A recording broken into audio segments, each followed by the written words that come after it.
Out in the blazing Arizona desert, my son cold-bloodedly drove off and said, "Let's see if the vultures like you, old man." He left me without water, a map, or mercy. He thought I'd die out there burned alive by the sun so he could claim my company, my land, and every dollar I ever earned. But when he returned home, I was already waiting there with a smile on my face. "I have a surprise for you," I said. "You won't believe what happened next.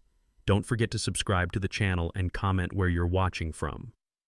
The desert holds a silence so thick it presses against your skin. It was that silence that woke me. No sound of an engine, no echo of tires grinding gravel, no trace of my son, except for a line of footprints that cut away into the horizon. They looked almost perfect, each print deep and firm. The kind of steps a man takes when he's sure of where he's going. The sun had barely climbed over the ridges, but the light was already white and merciless. I pushed myself up the sand, sticking to my hands, the heat biting even at this hour. My throat was raw, my lips felt split. When I called his name, it came out like air scraping through rust. Ryan. The wind scattered the word before it had a chance to travel. There are no echoes here, not in this place. The desert doesn't return what you give it. My canteen lay in the sand beside the tent we had set up the night before. It was half full. He'd left me that much, like a cruel joke dressed as mercy. I unscrewed the cap and took one careful sip, just enough to wet the inside of my mouth. Every survival instinct in me came awake. The years in the Navy hadn't left completely. Heat kills faster than hunger. Thirst kills faster than pain. I knew I had hours, not days, before my body would start to shut down. Still, I didn't panic. Not yet. There's a moment right after betrayal when your mind refuses to believe what your eyes see. It bargains. It says maybe he's lost, maybe something went wrong, maybe this isn't what it looks like. But I knew my son, and I knew what greed looks like when it finally blooms. I scanned the camp. The tent was still there, half collapsed. The shovel gone, the food gone, the GPS unit gone. Only my old military pack remained lying open, like someone had gone through it and decided it was worthless. I dragged it toward me and began checking the contents. A spare shirt, a small first aid kit, a notebook, my reading glasses, and tucked in the inner pocket something I didn't remember packing, an envelope yellowed from age and sealed with tape. My own handwriting stared back at me. To Ryan Hale. Open when I'm gone. For a second I thought the sun was playing tricks on me. I blinked, rubbed the sweat from my forehead, and looked again. Same letters, same slanted handwriting I'd had since the service. I turned it over. No date, no note, just that one instruction. It took me a long time to breathe again, because I realized I had written that envelope months ago after the first argument about the company, back when he'd accused me of controlling his life, of never trusting him with anything real. I'd written it in a moment of fear, not fear of him, but fear of what I was turning him into. I slid the envelope back into the pack and zipped it shut. Not yet, I thought. It wasn't the time for that letter to mean anything. The horizon shimmered like liquid metal. Every direction looked the same, sand rock distant ridges. Somewhere to the west was the highway, but I couldn't see a single landmark. My son had chosen the spot well, far enough from any road that the sound of an engine would die before it reached me. I started walking. The sand shifted beneath my boots, every step sinking half an inch deeper than the last. My muscles burned fast. It's one thing to survive in theory, another to feel your own body betray you, grain by grain. Sweat poured down my back, soaking the fabric of my shirt. I kept one hand near my chest, feeling for the small brass compass I always carried. Elaine had given it to me on our first Christmas together. She said a man who lives by plans needs something to remind him that direction isn't always control. I flipped it open. The glass was scratched, but the needle trembled steadily. North. Always north. It gave me something to move toward, even if I didn't know where it would lead. The desert can teach a man everything he forgot about himself. It strips you of noise, of pride, of excuses. You learn fast who you are when the sun burns the last of your comfort away. Somewhere between the 4th and 5th mile, I stopped bargaining with what had happened. The man who had abandoned me wasn't a confused boy anymore. He was deliberate. That thought cut deeper than thirst. I remembered his voice from the night before, sharp with sarcasm, as we unloaded the tent. "Dad, you still trust that old compass more than people." He had laughed when he said it, but the laugh carried an edge. I'd brushed it off, thinking it was frustration from the drive. Now the words replayed like prophecy. The compass was still in my hand, its metal hot enough to sting. I closed it gently and slipped it back into my pocket. Maybe he was right. Maybe I did trust it more than people. But that compass had never lied to me. The light grew harsher. The air shimmered as if the ground itself was breathing. I paused under the small shadow of a rock, crouched low, and rationed another sip of water. The canteen was already half empty. I remembered the survival rule of threes: 3 minutes without air, 3 days without water, 3 weeks without food. But the real rule, the one no one writes down, is that a man without purpose won't last 3 hours.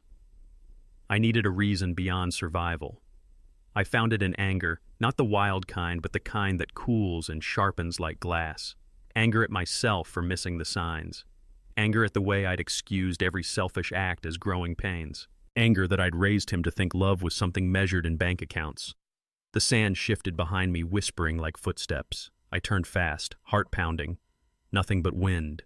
Still I spoke out loud, my voice rough and steady. "You'll learn something from this, Ryan, even if it's the last lesson I ever teach you."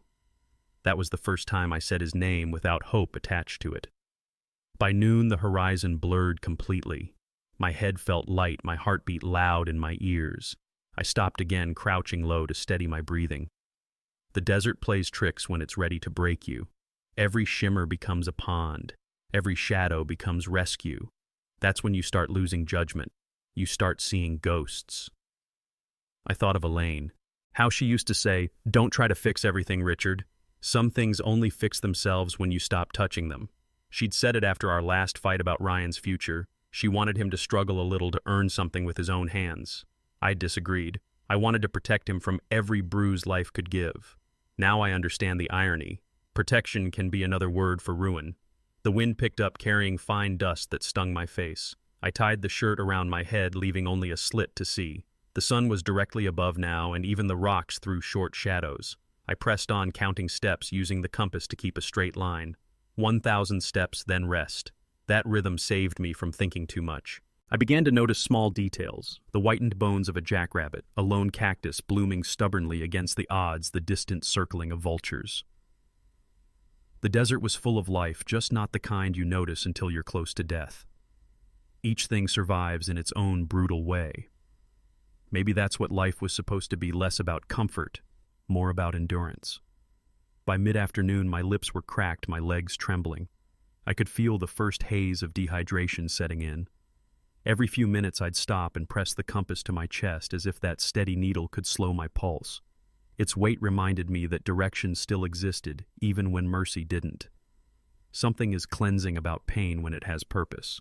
Somewhere inside the exhaustion I found a strange calm. If this was where I was meant to die, at least I'd die stripped of illusions. But the thought of leaving without finishing what I'd started, of letting him walk away untouched, lit another spark inside me. The envelope in my pack rustled softly as I shifted my weight. The sound was almost human, like a whisper. I pulled it out again, held it in both hands. The ink had bled slightly from sweat, but the words were still clear. "To Ryan Hale, open when I'm gone." I could almost hear Elaine's voice, then soft and steady. "You always write letters when you don't know how to talk." She was right. That letter had been my confession, my apology for every time I'd loved wrong. Maybe now it would become my message from beyond if I didn't make it out. I slid it back carefully, made a silent promise that he would read it one way or another. The sun began its slow descent, the light turning from white to gold. The shadows stretched longer. I climbed a low ridge to get my bearings and stopped dead. In the distance, a faint line shimmered like glass, the hint of asphalt. A road, maybe 10 miles, maybe 20. Distance lies in the desert. But it was something. I adjusted the strap on my pack and started downhill.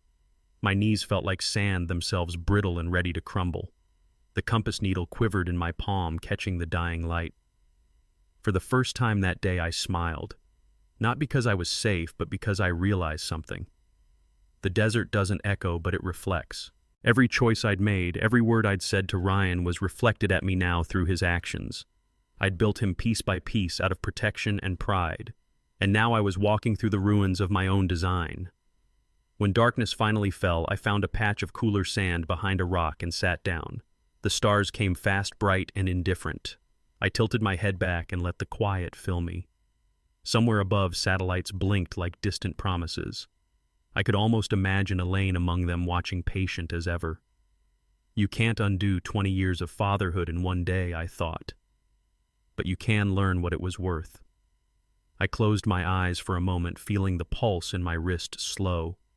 The compass lay open beside me, its needle still trembling north, refusing to rest. That small insistence, that refusal to lose direction, became my anchor. Tomorrow I'll move again. I'd find the road. I'd find my way back to what he thought he'd taken from me. But tonight, under that endless sky, I let the truth settle like sand. Betrayal doesn't start with an act. It starts the moment we stop seeing each other as human. The wind rose softly, sweeping over the sand, erasing the last of the footprints that had led away from me. I watched until they were gone, until the ground was smooth again, as if none of it had ever happened. Then I reached for the compass, its metal cool against my palm, and whispered to the darkness that didn't echo north. Always north. And the desert, merciless and silent, kept its promise by saying nothing back. People say children inherit their eyes. Mine inherited my blind spot. When I look back now, I can't remember the exact moment Ryan stopped being my son and started being someone else. Maybe it wasn't one moment. Maybe it was a slow leak, a lifetime of small excuses and soft boundaries, of calling weakness love and mistaking control for care. Back then, I thought being a good father meant making sure he never fell, never failed, never felt what I had to feel growing up. What I didn't know was that protection stretched too far can become its own kind of poison. The first few years after Elaine died were a blur of noise and silence. Noise from the world that kept moving clients' invoices and construction schedules. Silence from the house that used to hum with her voice. Ryan was 14, old enough to understand loss, but too young to hold it. I tried to fill the gap with things: new shoes, new gadgets, a bigger allowance. I told myself I was keeping him busy, giving him distractions. What I was really doing was teaching him that sadness could be bought off if the price was high enough. I'd leave for work before sunrise, sometimes not coming home until long after dark.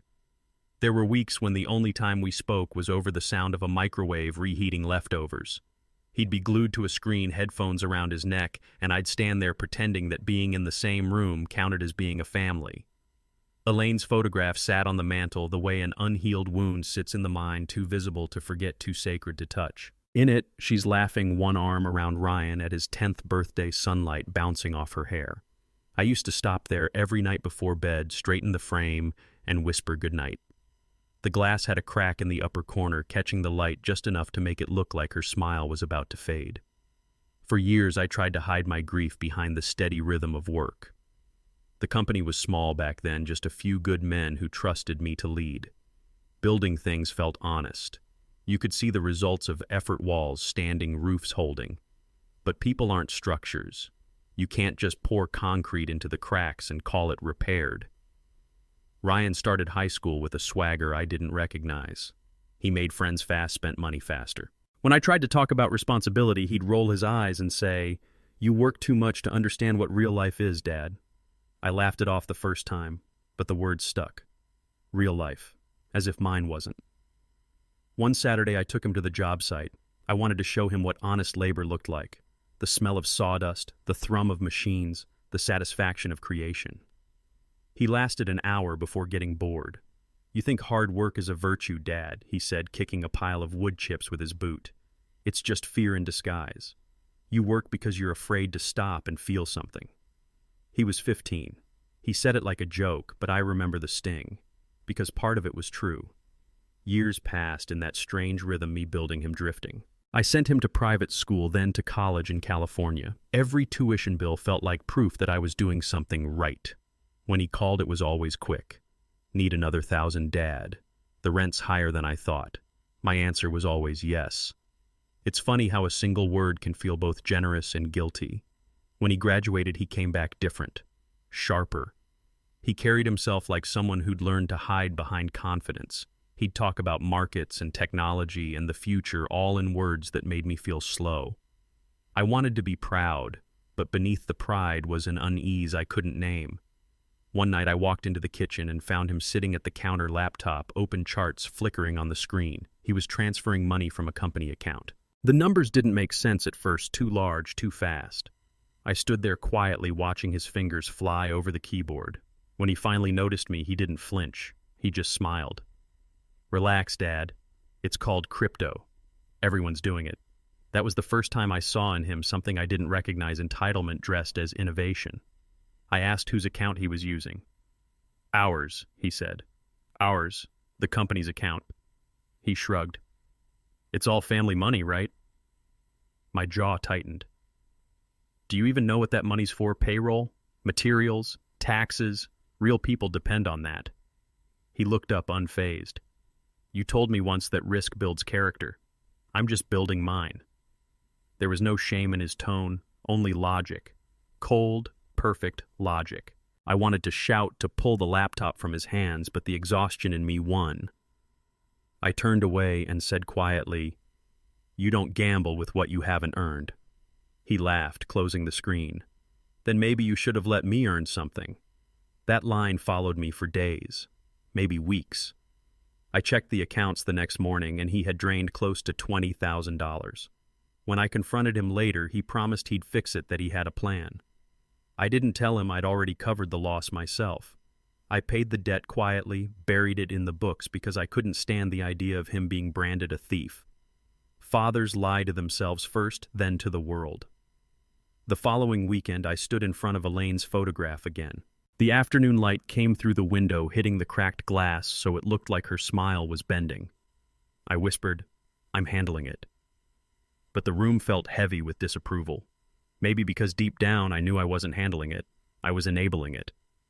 People assume that love always softens, that it forgives, absorbs, endures.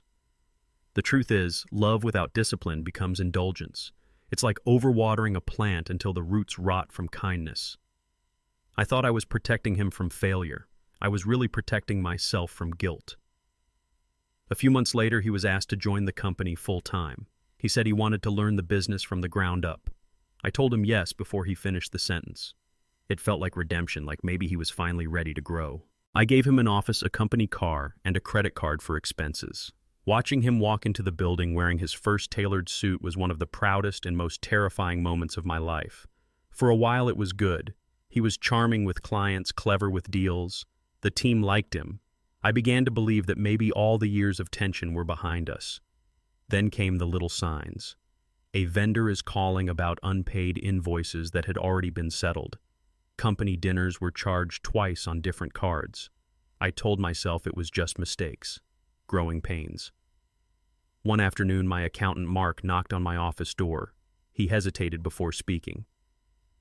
"Richard, you might want to look at these statements. Something's off." He laid the papers down. Same company card. Dozens of transactions, expensive restaurants, electronics, and online transfers. I recognized the pattern immediately. Ryan. Mark waited for my reaction, but I waved him off. "Must be a mix-up. I'll handle it." He nodded, uneasy. After he left, I sat there staring at the papers until the numbers blurred. The total wasn't small. It was the kind of number that forces a choice: confrontation or silence. I chose silence. That night I went home, opened a bottle of Elaine's favorite wine, and sat in the living room alone. The photo on the mantel caught the dim light again, that same fractured smile. It looked like she was waiting for me to speak. "He's still our boy," I told her. "He just needs time." But time isn't medicine. Sometimes it just lets the wound fester. Ryan came by later, cheerful as ever. He dropped onto the couch, scrolling through his phone. "Big week, Dad. Got us a new client. Should celebrate." I watched him, wondering if he even knew what he'd done. Maybe he believed his own lies by now. He poured himself a glass from the bottle on the table. "To success," he said, lifting it. "To responsibility," I answered, clinking my glass softly. He grinned. "Same thing, isn't it?" In that moment, I saw the distance between us in full. A father who equated success with sacrifice, and a son who equated it with shortcuts. And the gap between those two beliefs was the size of everything we had ever shared. The following week, I called the bank quietly and cleared the balance myself. It costs more than money. It costs another piece of self-respect. When I hung up, I sat in the car outside the office, watching workers unload steel beams, sweat dripping down their necks. That's what effort looked like. That's what I'd wanted him to see. But I'd never made him earn it. I'd just given and given until generosity became currency for guilt. There's a kind of loneliness that only parents understand, the loneliness of realizing your child's shadow no longer looks like yours. I felt it then, heavier than the heat outside. Weeks turned into months. Ryan's ambition grew louder. He wanted expansion, new partnerships, bigger risks. I tried to slow him down. We argued more than we spoke. One evening after another disagreement, he said, "You think I'm reckless, but I'm just not scared like you. You work to survive, Dad. I work to win." I didn't answer, because deep down I knew he was right about one thing. I did work to survive. I always had. But survival and greed are separated by one thin line: gratitude. And somewhere along the way, he'd stepped over it. Later that night, when the house was quiet, I went to the mantel again. The photo seemed to glow in the low light. I reached out and touched the crack in the glass. It felt like a wound still open. Maybe it always would be. I whispered, "I've done this, haven't I?" Elaine. Every compromise, every quiet bailout. I thought I was building him a future. I was just teaching him the wrong currency. The next morning I went to work early. The sound of the circular saws filled the air, steady, purposeful grounding. I stood there watching the men cut through planks, the blades spitting dust into the sunlight. Each slice was exact, unflinching. Work doesn't lie. It's honest in a way people rarely are. I breathed in the sawdust, letting it fill my lungs like truth. For a moment I imagined Ryan beside me, sweating, laughing, wiping his hands on his jeans. But when I turned, it was only air and noise. The sound of the saws faded as memory gave way to silence again. The wind from the open bay doors carried the desert heat inside, blurring the boundary between then and now. That's when I understood that love, when left unchecked, doesn't just spoil the one receiving it. It rots the one giving it. Love without limits breeds arrogance. I didn't need anyone to tell me that. I could see it every time I looked at my son's smile, the one that used to mirror mine, but now carried something sharper underneath. The kind of smile a man wears when he knows he'll always be forgiven. Outside, the wind shifted, carrying a faint hiss that reminded me of the desert's breath. For a moment, I was back there, the sun, the sand, the silence. The same stillness that waited after he drove away. The sound of the saw faded into the low whisper of the wind again, and everything around me blurred. The desert and the workshop became one in my mind, two places built on the same truth. If you ignore a crack long enough, it will eventually bring the whole structure down. And I had ignored too many. The day I paid his debt, I thought I was saving him. Now I know I was saving the illusion of who I wanted him to be. That illusion would one day lead me back to the desert, to that silence that doesn't echo. But that reckoning was still ahead. For now, all I could hear was the rhythmic hum of the machines fading into the sound of wind and sand, blending time into one long lesson I'd been too proud to learn.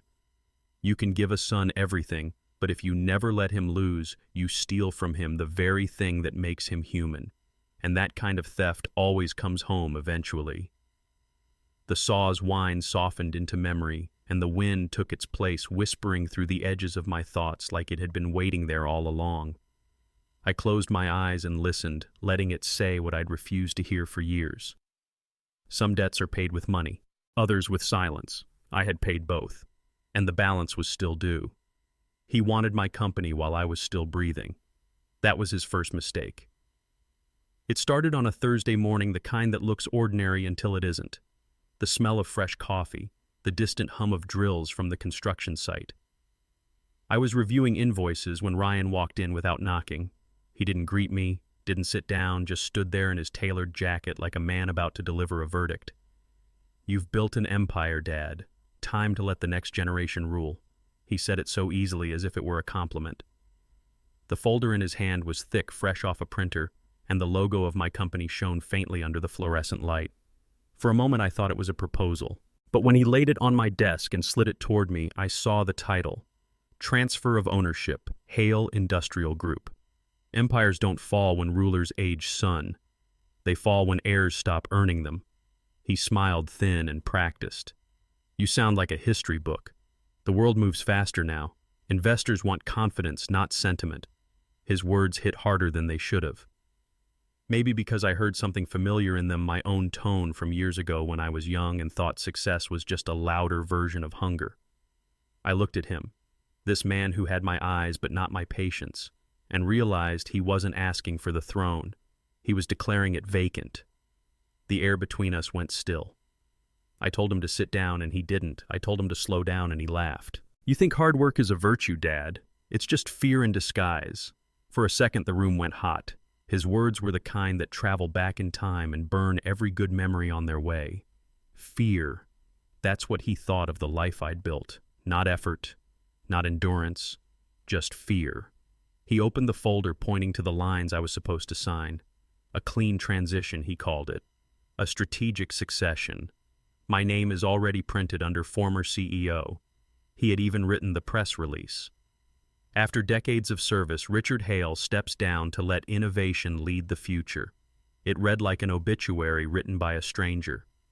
I stared at the brass pen lying beside the papers, the same one Elaine gave me when we landed our first contract 35 years ago. She'd wrapped it in a handkerchief and said, "Use it only for things that matter." Since then, that pen has signed every major deal of my life. Now my son was trying to use it to bury me while I was still standing. No. Just that. One word. Quiet, final. The kind of no that doesn't need an argument after it. Ryan's expression didn't change. He gathered the papers slowly like a man who already knew resistance was temporary. He looked at me one last time before turning toward the door. "You can hold on as long as you want," he said, "but sooner or later someone's going to take this from you. It might as well be family." The door closed behind him with the same softness that comes before a storm. After he left, I sat there for a long time watching the sunlight crawl across the floor. I tried to trace back where it all began, the moment ambition stopped being survival and became entitlement. Maybe the first time I told him yes when I should have said earn it. Maybe every time I fixed his mess instead of letting him clean it himself. Love can blind a man faster than hate. I picked up the pen and rolled it between my fingers. The barrel was warm, smooth from years of use. Elaine's handwriting is still faint on the base. To the builder. Funny. She never said what I was building. Maybe she already knew it would come apart one day. By noon, I drove to meet Claire, my lawyer. She'd handled my contracts for years, the kind of woman who saw through charm the way X-rays see through bone. I told her everything from the folder to his words. She listened without interrupting, then opened her drawer and pulled out a clear plastic sleeve. Inside was a single photocopy of a signed document. My name was at the bottom. My signature. Perfect. Too perfect. Claire tapped her finger on the paper. A junior associate from another firm sent this to me. It came attached to a set of investment proposals under your company's name. The deal never closed, but this signature was included. I studied it carefully. The curve of the R. The small break in the loop of the H. The detail was exact, too consistent, too clean. It looked like my writing was frozen in glass. "I didn't sign this," I said. "I know," Claire replied. "That's why I'm showing it to you." Whoever forged this had a flawless model, likely a scanned signature or a tracing from an original document. And based on the pressure marks, it wasn't printed. It was written. With your pen. My heart sank. I remembered the day Ryan came into my office while I was on a call. He'd picked up the pen, rolled it across his fingers, smiling like he was measuring its weight. He'd even said, "This thing's a relic, Dad. I should get you something digital." I told him some tools aren't meant to be replaced. He'd just laughed. Claire leaned forward. "I need to ask, has anyone else used that pen recently?" I closed my eyes. Yes. That was all she needed. She began outlining steps, freezing transfer rights, notifying the bank discreetly, and revising internal authorizations. Her voice was calm, measured. Mine wasn't. Every word she said fell like a nail closing a box I'd spent my whole life building. She told me not to confront him yet. Evidence first. Emotion later. I nodded, but inside something had already cracked. Driving home, I kept seeing that signature in my head. My own name turned into a weapon. Betrayal doesn't always come from hate. Sometimes it comes from proximity, from people who know where you keep the things that matter most. When I got back to the house, the afternoon light hit Elaine's picture. The glass caught the glare, and for a second her face disappeared. Just a flash of brightness, then gone. I stood there staring at the empty frame, thinking how trust works the same way.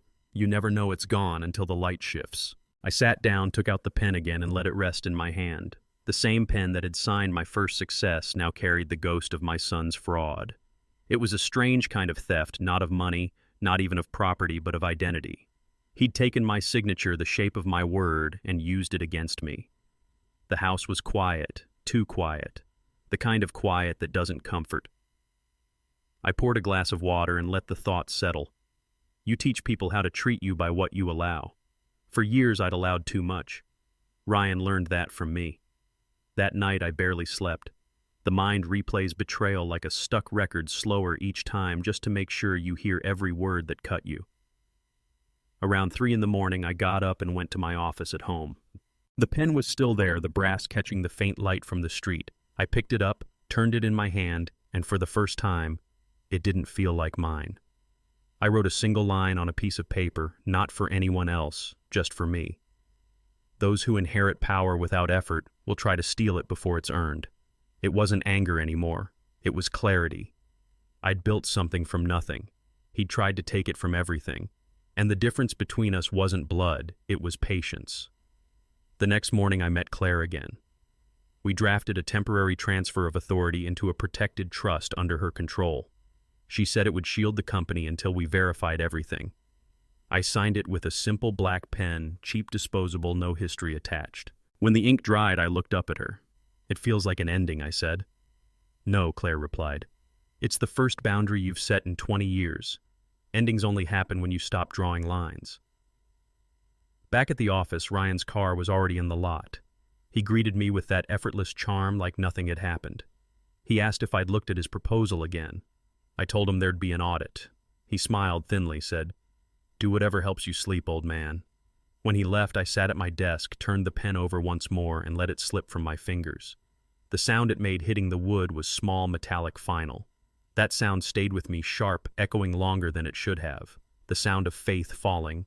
The sound of love turning into fact. That evening I drove home as the sun was setting behind the ridges, painting the desert gold. Everything looked calm, but calm can hide a storm. When I entered the house, I didn't go to the kitchen.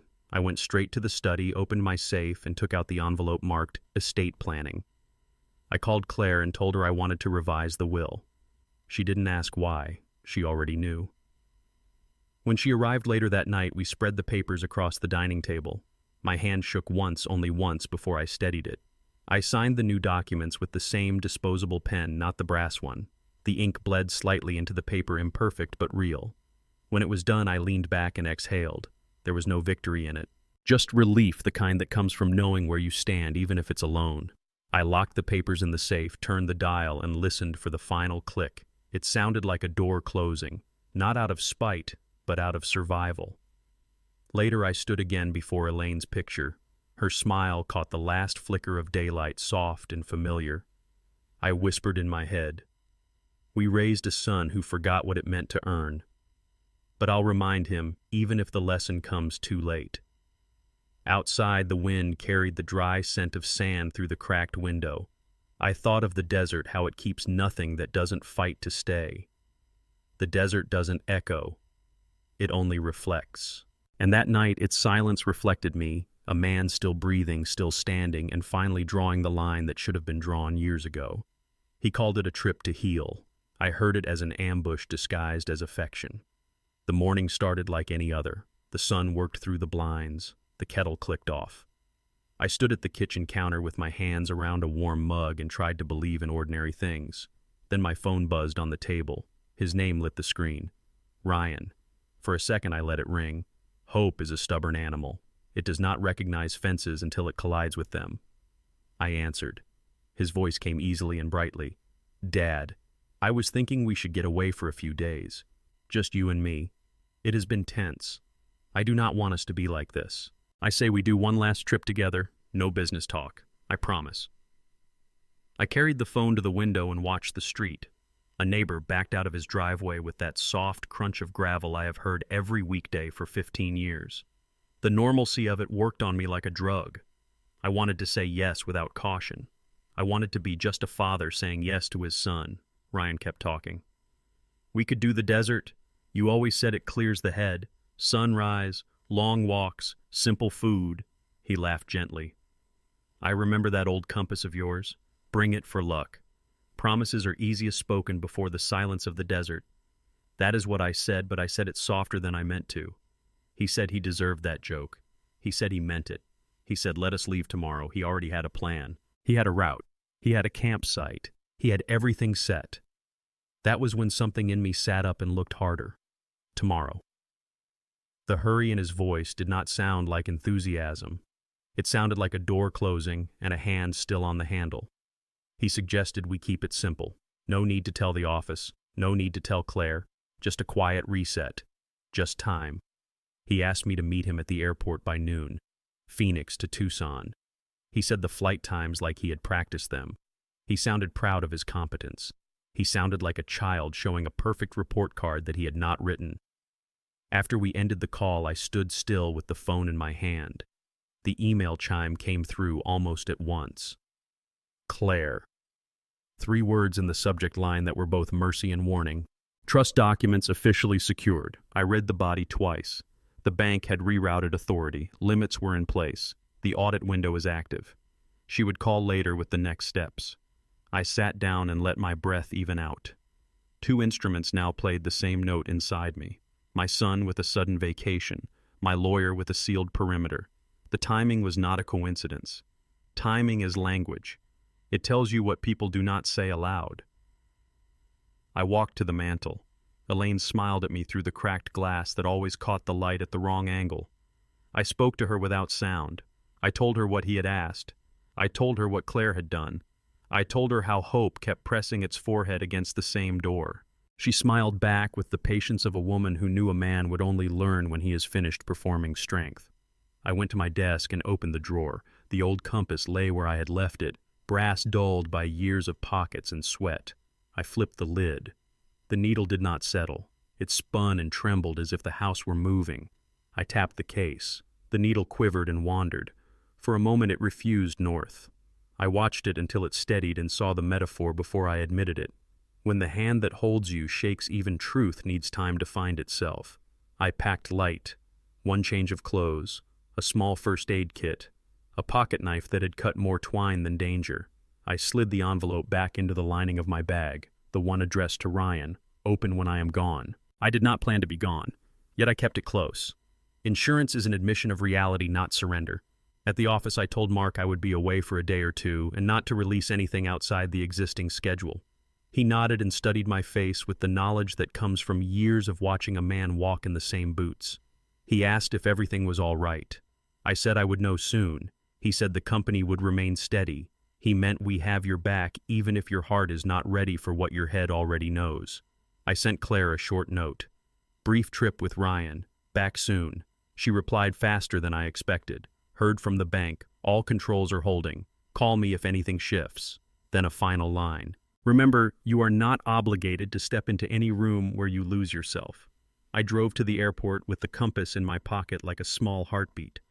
The road shimmered ahead in the heat that rises and fools the eye. I thought about the first time I took Ryan camping when he was 10. He had thrown his arms wide to catch the sky and declared that the desert belonged to us because we were the only 2 people brave enough to stand in it that day. Elaine had laughed when I told her. She said children always think the world belongs to them when they feel safe. Adults have to earn that feeling. We had not made him earn enough. The terminal air carried that mix of disinfectant and coffee that belongs to nowhere and everywhere. I passed families herding toddlers and men in suits checking watches they did not need. Over the speakers, the voice called our flight by number and destination. Phoenix to Tucson. Lines formed, lines moved, lines dissolved. Ryan appeared through the crowd, all bright teeth and ease. He hugged me in a way that made witnesses believe. He commented on my bag. Good. Light. He asked about the compass. I patted my pocket and said it was here. He joked that he would use it if my phone died. He squeezed my shoulder. He said this would be good for us. He said he wanted to start over. On the plane, he talked about sunrises and coffee over a small fire and time to reset. He did not mention the company. He did not mention banks. He did not mention that for the first time since his return, I had not brought that old pen. He was careful without looking careful. When a man conceals something, he often substitutes it with enthusiasm. I let him carry the conversation through takeoff. After a while, I asked for details. Where is the campsite? How far off the road? Who recommended it? He said a friend had sent coordinates. He said it was beautiful and empty. He said we would have it to ourselves. He said the best places were the ones nobody else wanted. I nodded and watched his hands. His right thumb worked the edge of his boarding pass, not nervous, energized, prepared for a test he believed he could pass. I looked out at the sheet of desert below, pale and absolute. The land out there forgives nothing. It simply records whether you were honest about what you could carry. We landed, and the airport in Tucson welcomed us with hot air and the smell of rubber. He moved quickly. He had already reserved a 4-wheel drive. He had already bought supplies. He had sorted the route into time blocks like a commander. He asked me to take the passenger seat and rest. He would handle everything. That last phrase lodged like grit. Handling everything is not the promise a son makes to a father. It is the promise a man makes to an outcome he has already chosen. We drove south and then west. Civilization thinned. The highway gave way to a narrower road with less paint and more honesty. His phone sat face down in the cup holder.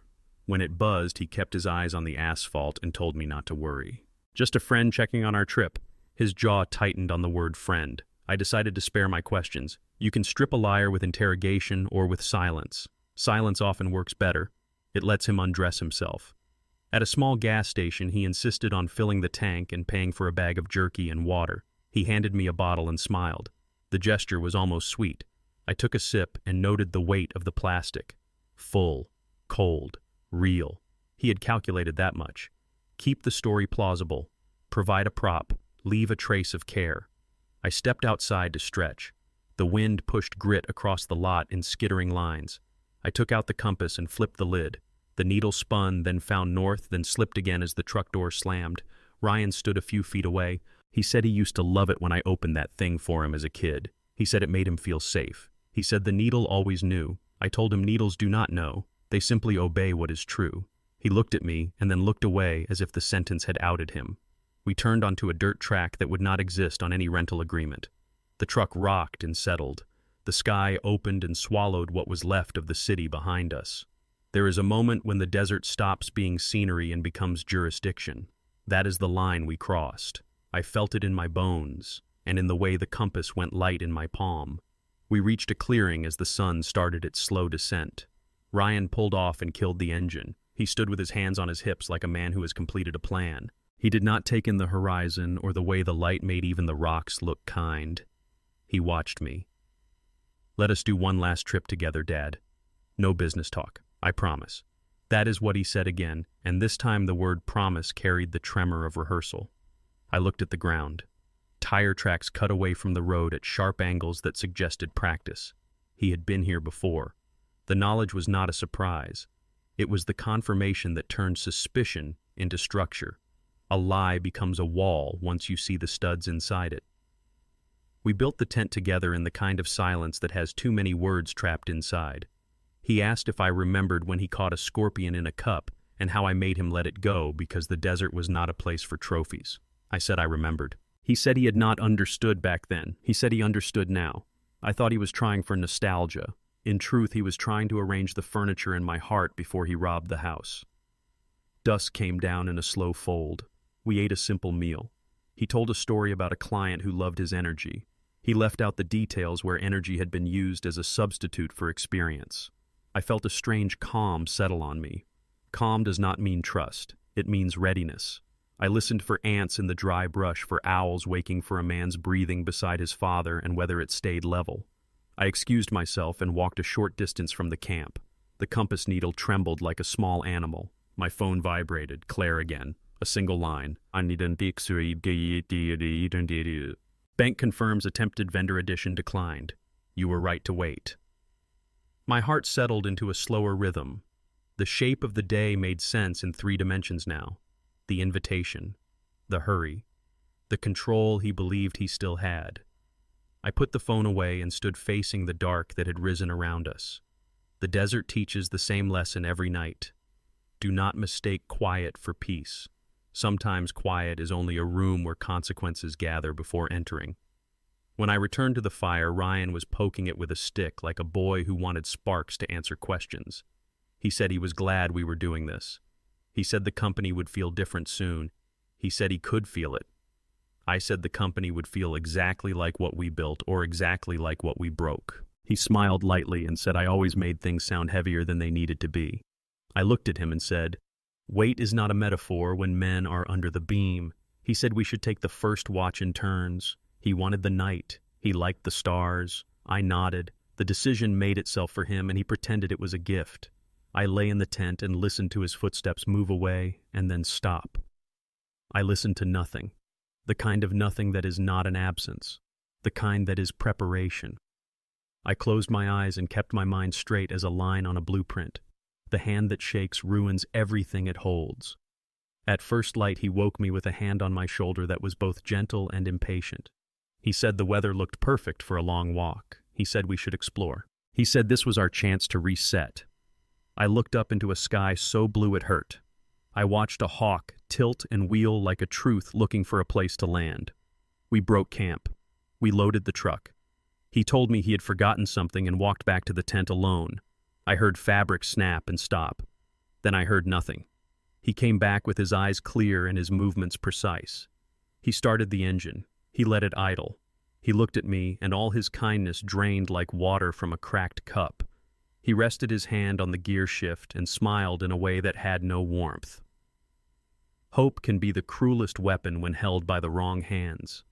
I saw that sentence write itself inside me as the compass in my pocket went loose again. He called this a trip to heal. I heard it now as a diagnosis. He had mistaken my love for weakness so long that he believed the desert would finish what he could not say aloud. He told me to grab the map. I reached into the glove box and found nothing but an empty sleeve and a folded napkin. I looked at him. He looked at the horizon. He said we should not delay. I said, "Let us take both bottles of water." He handed me one and set the other by his seat. He watched to see if I would ask for the second. I did not. It would have been begging. A father only begs when he has already lost himself. And then the moment ended because the engine growled and the truck rolled, and I understood, not because of words, but because of the absence of them. He did not say, "Take care." He did not say, "See you." He said nothing at all, which is how a man says goodbye when he wants the world to do his work for him. The dust rose and braided itself with the light. The needle against my chest turned in circles. The desert did what it always does. It witnessed. It remembered nothing. It asked only whether the man standing in it could carry what his choices weighed. Behind me, our campsite gathered heat. Ahead of me, the road my son believed he controlled stretched out like fate. And inside me, a lesson settled that I had paid too much to ignore. You cannot let hope drive decisions while your compass spins. You must let the truth stop moving first. At the airport, a voice had promised Phoenix to Tucson in a tone that made everything seem simple. Out here, the only announcements were sun and wind, and the hollow thud of a heart that had decided to let love release its grip on denial. The next sound would be small and metallic. A pen falling against a desk. A decision becomes a fact. A future choosing its north. The first sip of cold water tasted like forgiveness, but I was not ready to forgive.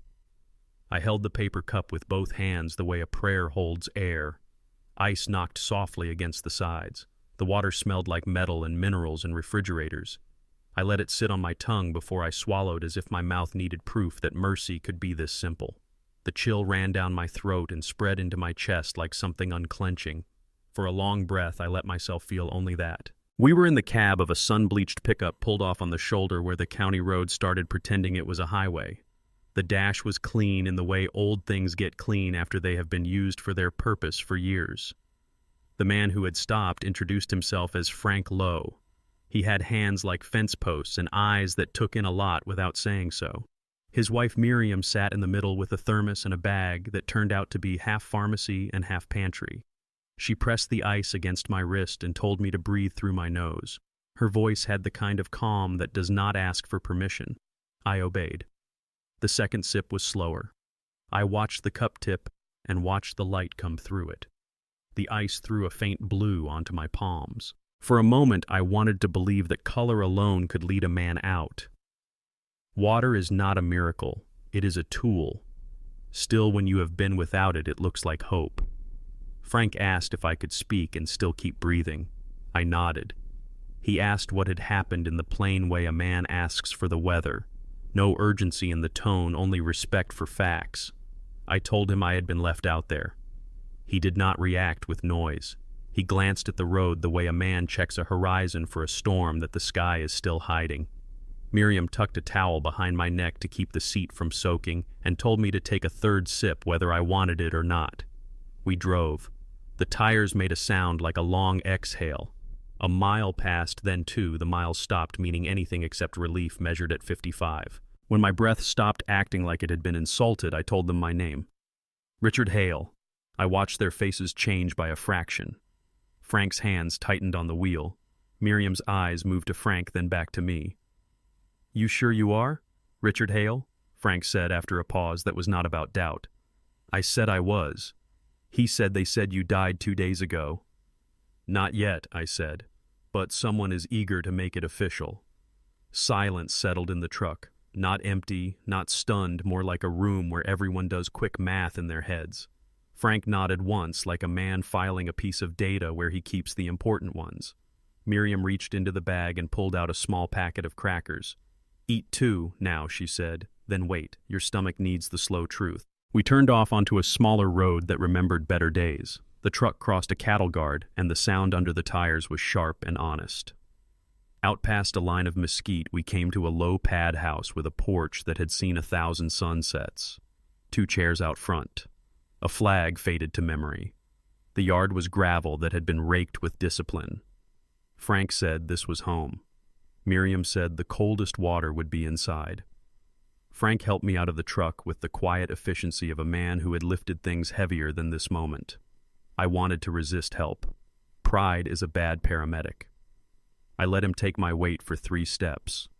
The house smelled like lemon oil and coffee and carpet that had held 100 conversations. Miriam sat me at the kitchen table and put a glass in front of me. Not paper now. Real glass with ice that clicked when it met the water and flashed the same blue I had seen in the cup. The sun coming through the window made a bright path across the table cut by the shadow of a small metal cross that had been stuck to the pane long ago. The room was cool. There was a calendar by the phone with 3 birthdays circled in a firm hand. I ate again. A little bread with a little salt. Miriam moved like a nurse who knows that fussing steals strength. She asked questions without pushing. "When did you last drink? Did you fall?" "Can you stand without the room tilting?" I answered. Enough to give her what she needed to keep me upright, not enough to drain the story dry. Frank poured coffee into a mug and slid it near me like a man offering a tool, not a treat. The smell steadied my head. Miriam said she had a thing to show me. She left the room and came back with a paper rolled tight and held with a rubber band. She set it down and unrolled it. The machine ink was still warm. It was one of those wire service blasts that small offices still print so the town can pretend it is being told everything. The headline used my name in the past tense. Richard Hale, local industry figure and veteran, deceased in an off-site accident. A short paragraph underneath said the company mourned a visionary leader and asked for privacy.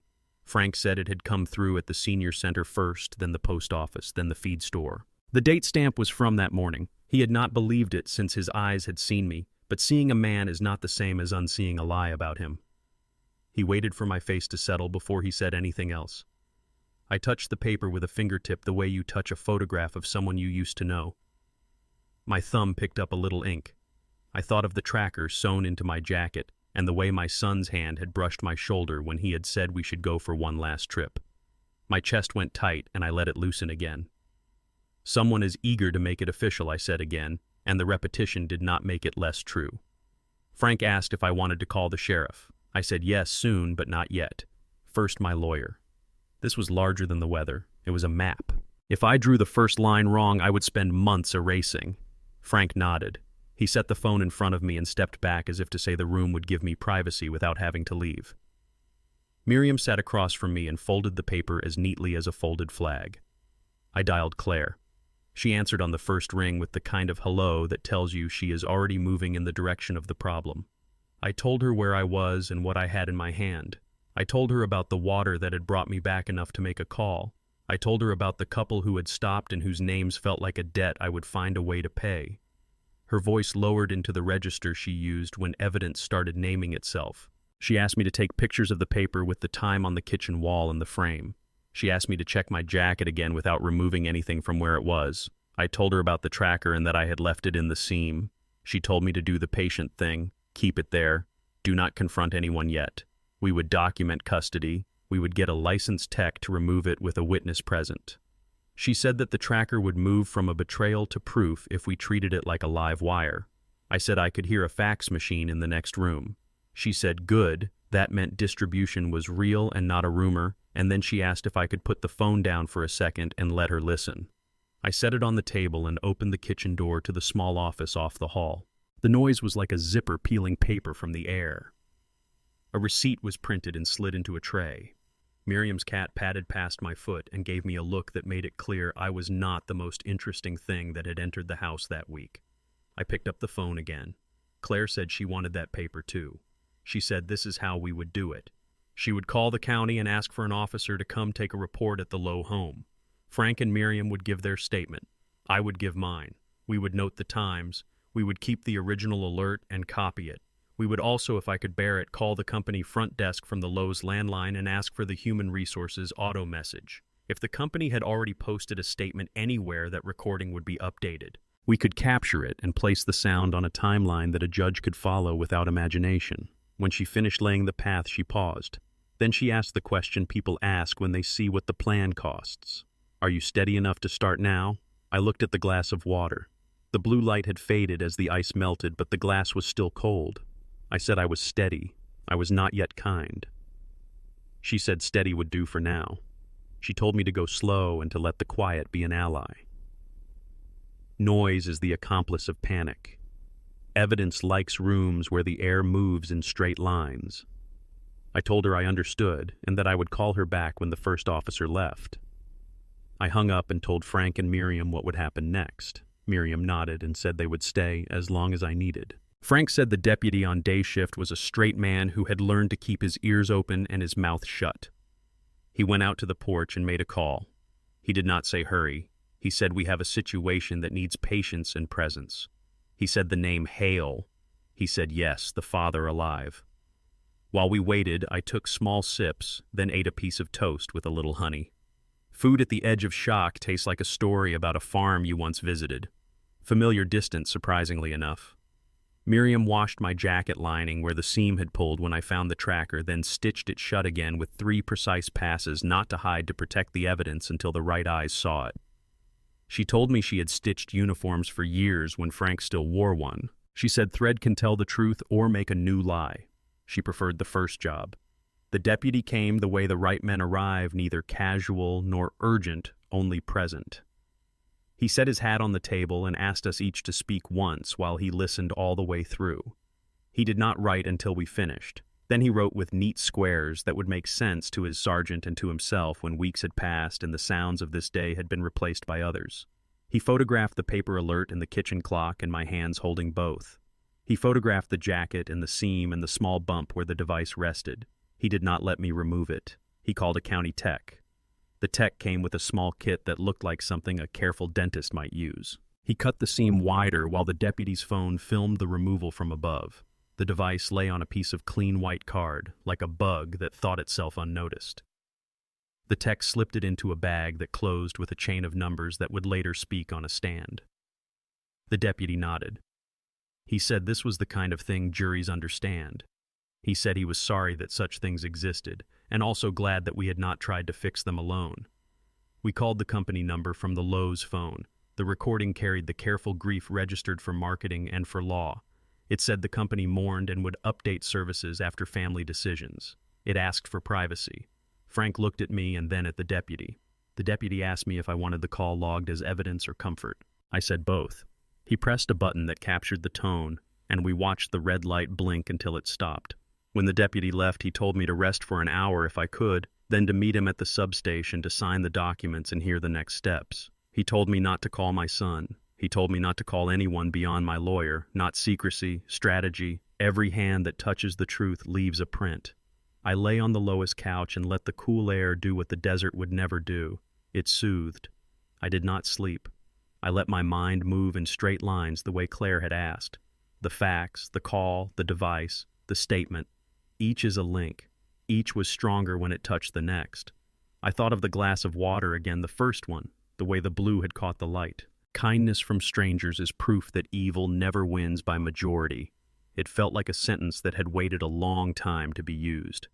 When I stood up, Miriam pressed a folded piece of paper into my hand. Her handwriting was firm. She had listed times and small details I would have forgotten by morning. The color of the truck that had passed the house while we waited. The minute the fax at the senior center had printed. The name of the feed store clerk who had already repeated the alert twice before Frank could tell him to stop. Small things matter when larger things try to pretend they are inevitable. I thanked them both, and the words did not feel big enough. Frank said he had 2 sons, and had taught them both how to drive fence posts and how to tell the truth. Only one lesson had stuck with both boys. He smiled without joy. Then he put his hand on my shoulder in a way that had nothing of pity in it. Just respect for a man who had made it to the porch and was going to stand up again. The sun had shifted by the time I reached the substation. The shadow of the flagpole had rotated across the gravel like a clock with only one hand. The deputy met me at the door and walked me through the statements. He let me read the words before I signed them. Each sentence sat there like a weight. I lifted them in order and approved the strain. When I called Claire from the parking lot, her voice carried a different energy. "We have traction," she said. She wanted me back in town by evening. We would sit with 2 people from her team, one who built cases like houses and one who tore lies down like roofs that should never have passed inspection. We would catalog the tracker, the paper, the recording, and the timestamps. We would line them against rental records and cell pings, and the airport's quiet memory of a father and a son moving through a gate where cameras do not sleep. I said I would be there. She told me to drink more water and eat something with salt. She told me to put the compass in my front pocket where I could feel it tap my ribs when I forgot that direction does not depend on mood. I did what she said. The compass tapped like a steady finger, not scolding, reminding. On the drive back toward town, the sky had cooled to a blue that made the edges of buildings look softer than they were. I held the wheel and kept the truck in the right lane and let the thought I had been holding come all the way forward. I had survived the desert by discipline. I would survive the next part by the same thing, only colder. Revenge was the wrong name. This was not a return strike. This was the steady application of law to a lie until the lie stopped moving. At a red light, I looked down at the glass of water I had brought with me from the Loa's kitchen. The ice had thinned into shards. The blue was almost gone. It was still cold. I raised it and finished it slowly. The forgiveness in that first sip had not become easier. It had become unnecessary. I did not need to forgive to move forward. I needed to proceed. The sun slid and found the last edge of the day. The desert would go dark, and men who had acted like it was on their side would learn that night is indifferent too. I turned on my signal and eased into a lane that would carry me toward Claire's office, and toward the sound of a fax machine that was still spitting out a lie with my name in it. I could hear the tone even with the window up. Then I could hear the ring of a phone I knew well. I pictured Claire's hand lifting the receiver. I pictured her saying, "I am ready. Bring every piece." I pressed my palm to my chest where the compass lay. North is not a place. It is an agreement you make with yourself under a sky that will not argue. I kept the wheel steady and let the truck carry me the rest of the way, quiet, direct, and alive. If my son wanted a death certificate, I would give him one signed by the law. Claire had cleared a conference room that looked like a storm shelter built for paper. 2 paralegals set down a banker's box that already wore a red seal across the lid. The stamp caught the fluorescent light and flashed a shade that reminded me of first aid and fire alarms. Legal blood, the kind that stains and never washes out. She began with the same calm that had brought me back from rage the night before.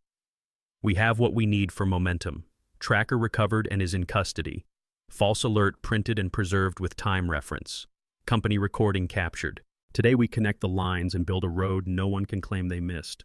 Her team moved the way people move when they know the truth is not loud. Pages slid. A printer began its long song at the end of the hall. Somewhere a clock ticked in a way that made time sound like a metronome for restraint. Payne wanted noise. Claire wanted order. I chose order. She assigned roles as if handing out tools. One person to pull rental records from the car agency. One to request airport footage from the gate where Ryan and I had boarded. One to log every time stamped contact with the company since the alert went out. She looked at me last and said I needed to sit still and remember with precision. Not passion. Precision. She placed a legal pad in front of me and a pen that wrote like a quiet decision. The first hour tasted like old pennies and coffee. Memory is a muscle. It aches when you make it lift in long sets. I wrote in times and short sentences. Airport gate announcements by number and city. The gas station where he bought ice and jerky. The way he had insisted his phone stay face down so sunlight would not glare. The direction of the tire tracks at the campsite. The first glint of the broken pole. The exact moment the fence began to sing. Claire circled the phrases that mattered and crossed out everything that looked like grief trying to masquerade as fact. She did it with kindness and speed. She kept me from giving a jury poetry when a map would do. Near noon, a paralegal slipped in with a single page from the insurance carrier. Claire read silently. Her jaw did not tighten, but the air around her did. She handed me the page and watched me take it in. A claim filed by a beneficiary named Ryan Hale. Date stamped less than 24 hours after the company alert. Cause of death listed as accidental exposure during private travel. Her finger rested beside the line that mattered most. Supporting statement attached by the company officer. She turned to her paralegal. Find me the attachment. Find me the sender. Find me whether a doctor is named or if they used blank air to try to carry weight. She met my eyes again and let the line settle between us. Your son wants the law to say you are gone. We will let the law say who tried to make it true. The printer at the end of the hall began to hurry. Paper came in pulls. The clock kept marking seconds with the steady patience of a man sanding a beam. Another paralegal brought a new stack.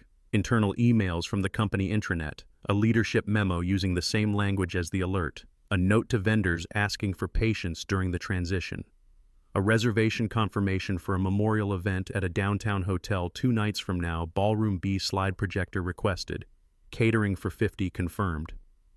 Brian in events had typed the confirmation for a person named R. Hale. The subject line used a word that did not belong in my life yet. Tribute. Claire ran a fingertip under the reservation like a surgeon tracing where she would cut. She looked at me and asked if I was steady enough to hear what she wanted. I said, say it. She said, do not call the police yet. Give him a microphone. People who believe they have already won speak more than they should. He will bury himself if you let him dig. Then I will hand him the shovel. My voice surprised me. Not loud, not vengeful. Something colder that a man reaches for when he has nothing left to trade but discipline. She nodded once, not in approval, just in alignment. She proposed a sequence that felt like a countdown. 1. Secure the tracker with a third-party lab so the chain of custody cannot be attacked. 2.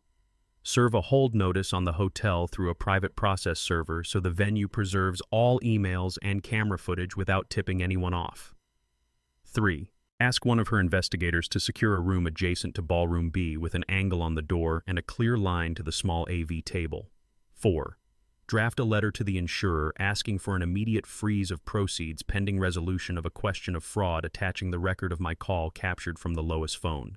5. Prepare a letter of appearance with the court on standby for a temporary injunction if any money is moved without our say.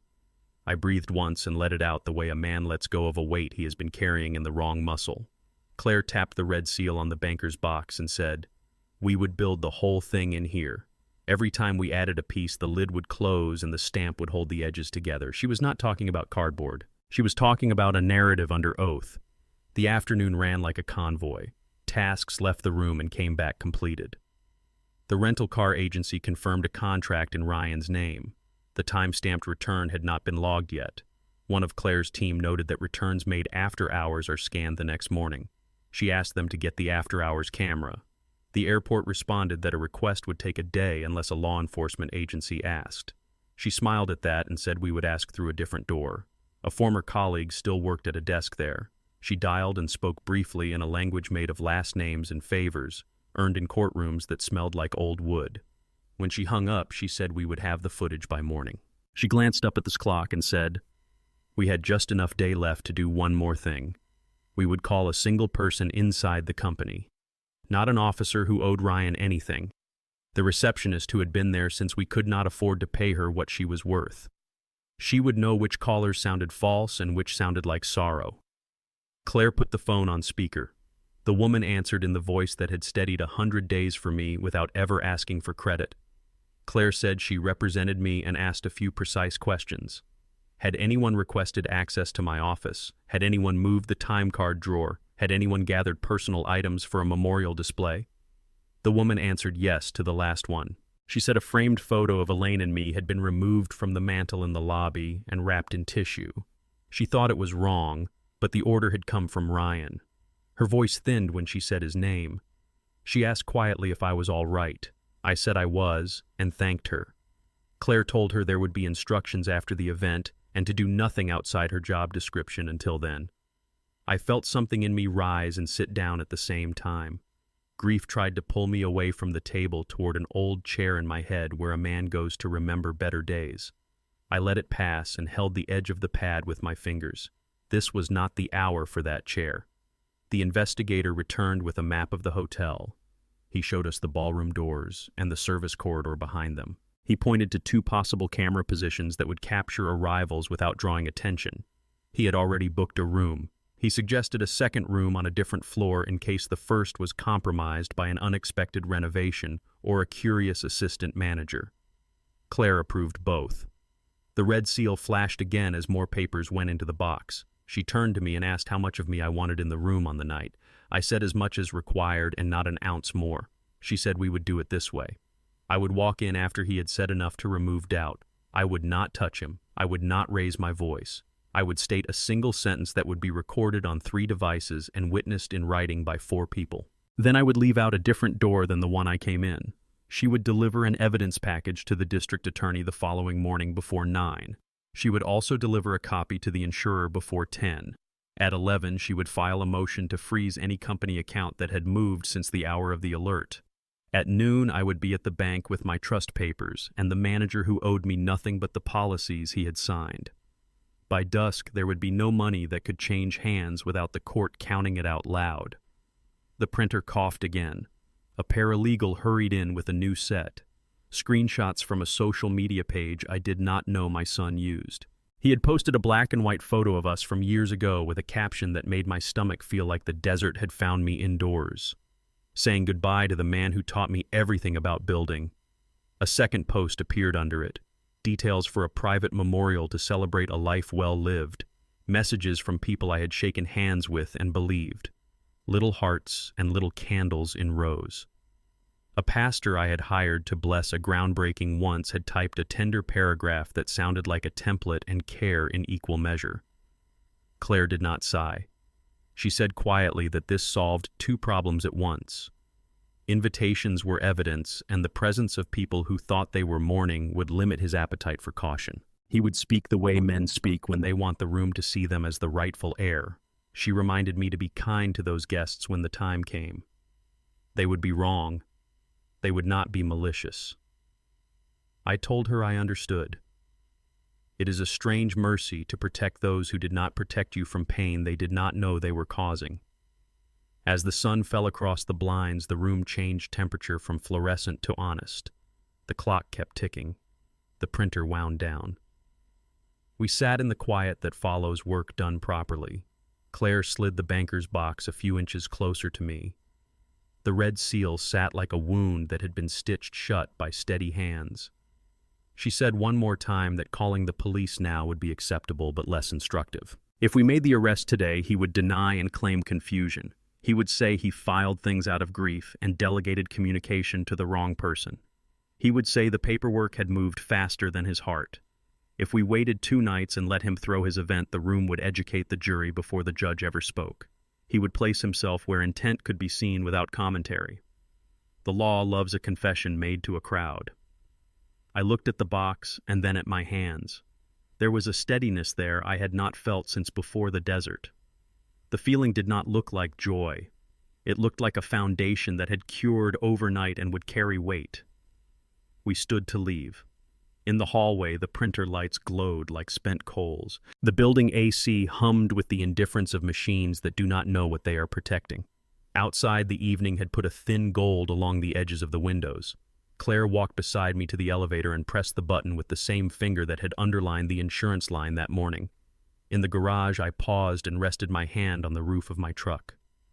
The metal felt cooler than it had any right to be after a day like this. I opened the door and sat behind the wheel without starting the engine.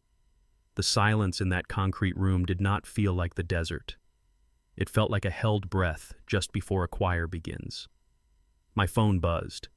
A message from an unknown number that began with a link. I did not touch it. I forwarded it to Claire and waited. She called me back 10 minutes later and said it was a draft of a memorial slideshow. Photos of me at a groundbreaking. Me with Elaine Young and sunburned and immortal. Me holding a baby who would grow up and call himself the next generation. It had been shared from a private folder to a small list of addresses that included 3 of my project managers and 1 banker who had once given me a loan with a handshake because we could not afford the dignity of paperwork. Claire said this tightened our timeline in the best way. If the slideshow existed, the event would not be postponed. She said to sleep and let the red seal keep watch. I drove home with 1 hand on the wheel and 1 hand near the pocket where the compass knocked gently whenever the road hummed just right. At a long light, I took it out and flipped the lid. The needle found north without drama, as if the day had meant nothing to it. Maybe that is the point. Direction does not care about stories. It cares about truth.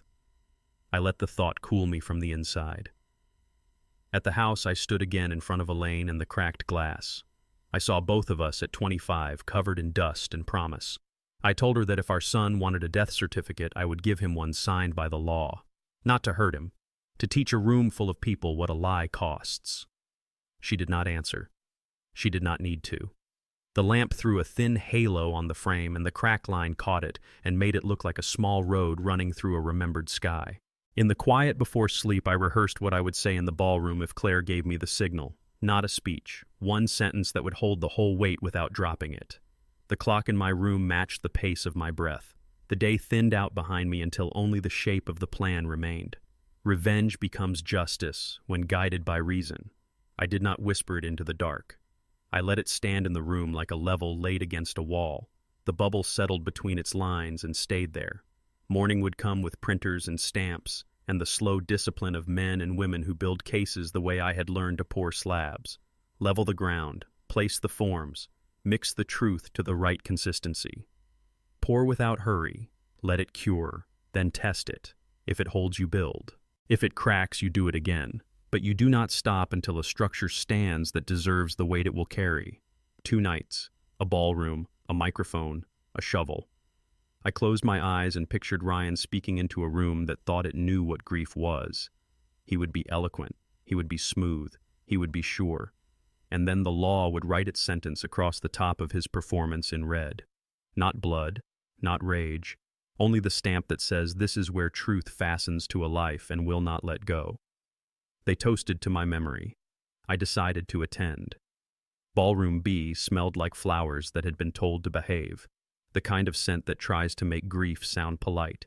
Candles in glass cylinders, a projection screen humming a photo board set up near the doors with pictures of me taped in straight lines, me with a shovel at a groundbreaking, me shaking hands with men who were now placing folded napkins in their jacket pockets like they had always meant to carry one.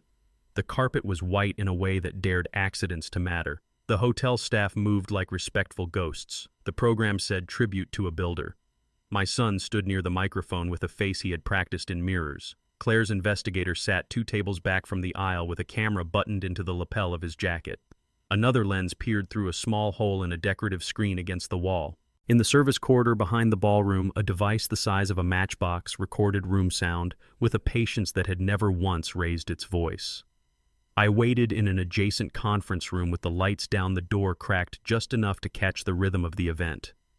Claire stood beside me with a legal pad and a look that meant she had already mapped the exits twice. The pastor from a previous ribbon cutting opened with words that were good and generic at the same time. He said I was a man of vision. He said heaven had gained a foreman. A few building jokes landed with gentle laughter that could have belonged to anyone. On the screen, the slideshow moved through my life in pictures that had skipped the parts where I made mistakes. Elaine's face in our early days shone from the wall and made the room warmer than it deserved. I let that hurt, and then let it pass. Ryan took the microphone and the room leaned forward. He wore a dark suit that fit him the way ambition fits a man whose body has not yet learned the weight of consequence. He spoke in a register meant to sound sincere. He called me the backbone of the company and the standard he had always measured himself against. He talked about growing up around job sites and the smell of wet concrete and the early mornings that taught discipline. He used the word legacy so often that it began to sound like a product. He thanked the bank for its support during the transition. He thanked vendors for their patience. He looked at the slideshow of us on a beach and paused to breathe like a son who had been ambushed by affection. The crowd shifted in their chairs and took that breath with him. Grief is a generous room. It will let lies sit down if they are dressed right. People lifted glasses, red wine in long stems, a toast to a life well lived. The first ring of crystal touching crystal made a sound that could have been a bell or a small warning. I watched the flashing dots on Claire's recorder blink in steady time. Claire held up a finger without looking at me. Not yet. He had not dug deep enough. At the back of the room, two of my foremen stood with their hats in their hands the way churchmen hold Bibles even when they do not know the hymn. They looked old in this light, not for years. From disbelief. Between them, the receptionist who had wrapped Elaine's photo dabbed at her cheeks with a tissue she had folded too small. She was looking at the slideshow as if it were saying the wrong name. The second round of wine moved across the room, carried on trays that nodded with every step. Ryan loosened his tie a fraction and told a story about me driving rebar to a site in a borrowed pickup because the supplier had missed a delivery. He made it funny. He made it noble. He said that was the day he learned that leadership means doing the hard thing yourself. He did not mention that he had been playing video games while I did it. The room laughed on cue. He took another sip. Claire leaned closer. The investigator's hand brushed his tie.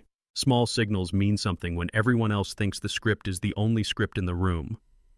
Ryan's voice gained the bright edges of alcohol. He spoke faster. He thanked the hotel for accommodating short notice. He thanked a coordinator by name who had waived his fees because he said it was an honor to serve a family in pain. He turned toward the screen, and the light shone on his face. He looked younger than he had any right to look. He sighed into the microphone. At least now the company is mine. It was not loud. It did not need to be. The room had taken breath with him already. It had a place for that sentence, too. A small stillness gathered around the microphone the way a thin layer of ice gathers at the edge of a winter pond. People glanced at each other with eyes that wanted to rearrange what they had heard. One of my foremen took a half step forward and then back. The counselor on stage frowned as if he had missed a note in a hymn. Claire's hand touched my sleeve. Now. I walked in with the discipline of a man who does not need the room to notice him, only the truth to stand up. The first few rows saw me, and their faces made the kind of movement you cannot rehearse.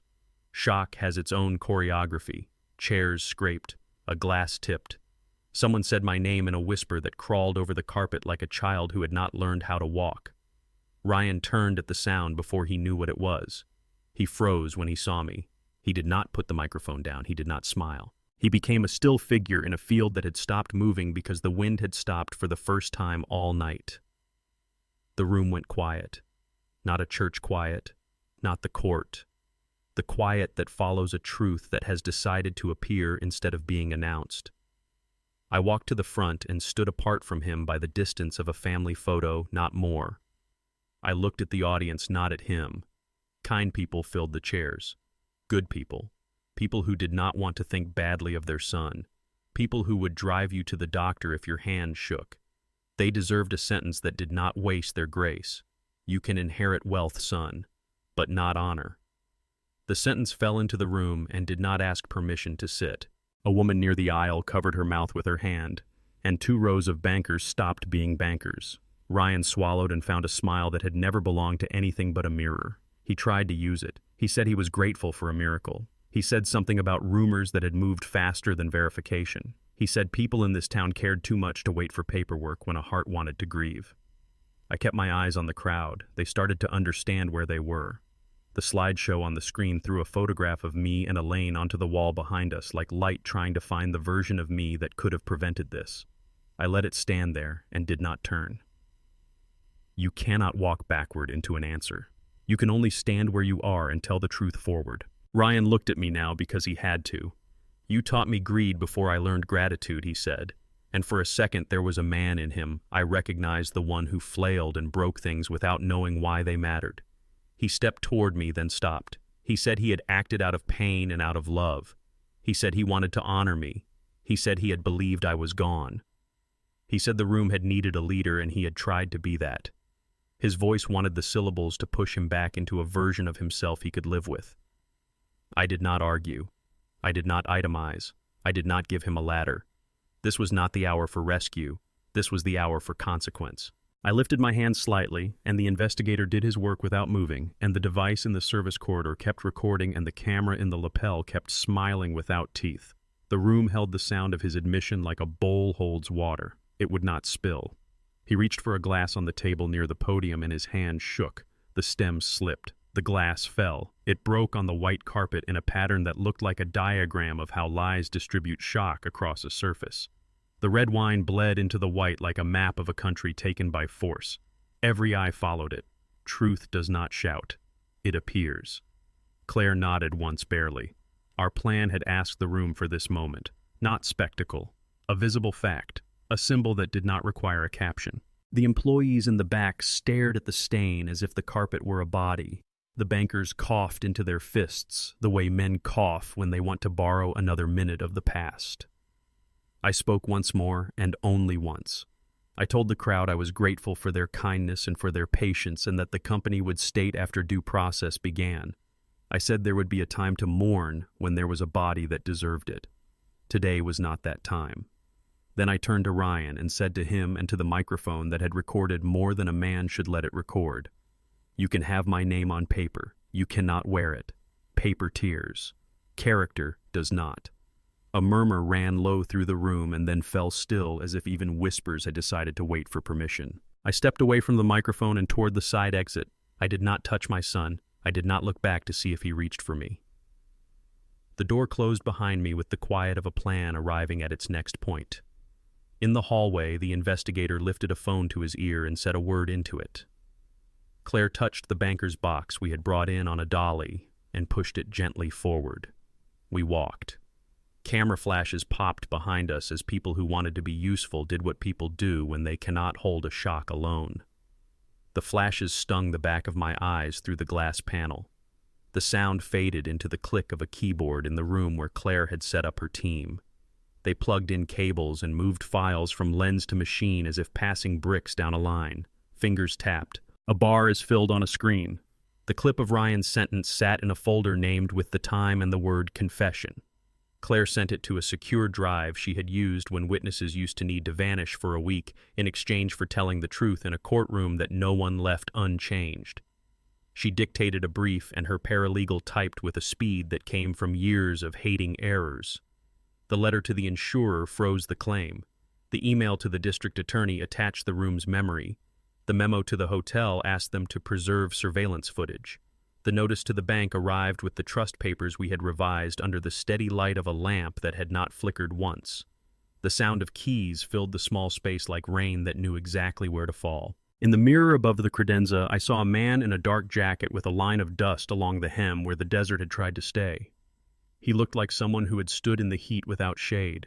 He looked like someone who had chosen not to die of it. I did not feel triumph. I felt the undertow that comes after a wave has done its damage and withdrawn. The room steadied me. Claire's voice steadied me. The red seal on the banker's box steadied me by existing where my eyes could find it. The investigator came in with a small memory card placed in a sleeve like a seed no one would drop. He set it on the table and wrote a number across the edge with a pen that did not skip. He said the lapel camera and the corridor device both had clean recordings. He said the angle on the broken glass was clear. He said the second camera captured 3 bankers reaching for napkins at the same time without looking at each other. He smiled once, then let his face return to its neutral origin. In rooms like this, men are allowed one smile and no more. Claire handed me a copy of the brief for signature, and I read each line before my pen allowed itself to move. The paragraph that mattered most was the shortest. It laid out the sequence of events in the room with verbs that did not brag: spoke, admitted, toasted, fell, recorded, preserved, sent. Law rewards sentences that trust it to do its job. I signed. Claire took the paper and the keyboard resumed its patient percussion. A message buzzed on her phone. The insurer had acknowledged receipt. Funds frozen pending investigation. Another message. The district attorney would review at 8 in the morning. A third. The hotel had locked footage and instructed staff to make no statements. Systems clicked into the pattern of consequence like beams settling into a frame. I sat for a moment, hands folded, and let the air rebound from the pressure it had held. The hallway outside buzzed with sound that was not ours anymore. People explaining their faces to each other. People reaching for words that could turn this into a lesson or a story that would not nauseate them when they thought about it at 3 a.m. I did not need to narrate for them. I had brought the truth into the room and then left it there for men and women to see. A thought found its shape inside me and lodged as something like peace. Truth does not shout. It appears. It chose a broken glass and a white carpet and a sentence that had not required force to be said. It chose a room full of decent people and a microphone that had been set up for a different purpose. It chose a man who did not raise his voice and another man who had not learned how to lay his down. Claire closed the laptop and slid it into a bag that looked ordinary on purpose. She handed me my compass. It had been in her pocket while we worked because I had left it on a table without noticing. When she pressed it into my hand, I felt the weight that had guided me across a day that had tried to take my bearings. I flipped the lid. The needle settled. North took its seat again. Outside the ballroom doors, the pastor's voice rose in a short closing prayer. He asked for comfort. He asked for clarity. He asked for mercy on those who were confused. We stepped out into the hall. The white carpet in the doorway had been patched with a square of fresh cloth already stained pink by the wine no one had cleaned completely. A houseman knelt with a small machine that hissed like a quiet warning. He looked up and nodded to us with a tired kindness. He would be the only one to touch the stain tonight. He would know how much pressure to use. He would know when to stop scrubbing and let it dry. Not all heroes get a microphone. In the elevator down to the garage, Claire leaned against the rail and let her shoulders drop 1 inch. She said we were where we needed to be. She said tomorrow would be the day the law wrote its own caption beneath the pictures people had just taken. She said she would meet me at the precinct at 8:45 with a folder that had no poetry in it. We stepped into the nighttime air and the desert sent a warm breeze through the garage like a reminder that the world beyond hotel carpets and court filings still existed, still measured a man by whether he could keep walking when no one saw him. I started the truck. The engine turned and settled into a hum I recognized from 20 years of mornings. I touched the compass once more and set it on the seat beside me. Then I drove away from a funeral that had never belonged to me toward a morning where the law would introduce itself to my son and ask him to repeat what he had said into a microphone he had chosen. Somewhere behind me a camera flash popped one last time. Somewhere ahead the sound of a keyboard began again. Evidence moving from witness to file to consequence, the kind of music a builder can trust. Some trials are held in court, others are held inside a father's chest. The courthouse smelled like paper and old wood and a kind of patience I had not earned when I was young. Morning light leaned through tall windows and cut the dust into visible lines. Claire set a hand on the shoulder of my jacket and told me to breathe in a straight line. She meant do not argue with the air. Let it do its work. We took our seats at a table that had seen more reckonings than I could count. Across the aisle, Ryan sat between two attorneys whose suits fit like new armor. He looked pale in the armor. Not sick. Unsettled. The way a man looks when he keeps finding the ground an inch lower than he expects. He did not meet my eyes. I did not ask him to. The law would ask enough of him without the weight of a father's stare. I kept the old pocket watch in my palm with the lid open. It had belonged to my grandfather, and then to my father, and then to me. The second hand marked each small step with a sound you could hear if you let the room go quiet inside you. I let it. Tick. Not judgment. Just time. The clerk called the case, and the judge entered with the posture of a man who has learned to carry respect without using force. He looked at the room the way a surveyor looks at land. Neutral. Precise. He asked if both sides were ready. Claire said ready with a voice that did not try to be anything more than it was. The prosecutor stood. Papers shifted. Pens settled. The state opened with facts that had been tested more than once before they dared to come through the door. Travel records. A rental agreement with timestamps. Video from a gate where two men walked into a plane as if the sky could be trusted with the rest. A hotel contract for a memorial event was scheduled before the county had any record of a body. A bank freeze was requested within hours of a claim filed by a beneficiary who had practiced the word grief and then spent it quickly. The story was simple because simple was what the truth had earned. Claire did not interrupt. She did not posture. When it was her turn, she stood and moved with that careful cadence I had come to respect. She introduced the tracker with the same neutrality the judge had used to enter the room: chain of custody, deputy, county tech, video of removal. The device was placed in a bag marked with a number that matched the number on a log. She did not raise her voice. She did not touch drama. She let the small black circle sit in a clear box on the table while the jurors looked at it the way people look at something that has changed the shape of a life without taking up much space. She played the audio from the hotel corridor. No need to repeat what it had captured word for word. The room filled with the sound of a microphone doing the job it was asked to do. Then she called the couple from the county road. Frank sat upright like a man testifying to the weather. Miriam held the same calm she had poured into a glass of water days ago and laid out the timeline with a precision that made you grateful for calendars. She did not embellish. She did not guess. Truth had chosen careful witnesses. The defense tried to turn the story and make it look new. They said misunderstanding. They said grief. They said delegated tasks. They said a son had moved too fast because the world moves too fast, and a man can be forgiven for not wanting to believe the worst while he is trying to arrange flowers. They spoke about family and about legacy and about the way the desert plays tricks on judgment. They asked why a father would travel into a hard place with a son if trust were gone. The question was meant to bend me. It did not. Hope has its own reasons. So does discipline. Claire stood and let the air clear before she asked her questions. She did not press the witnesses to agree with her. She made space for the jurors to agree with themselves.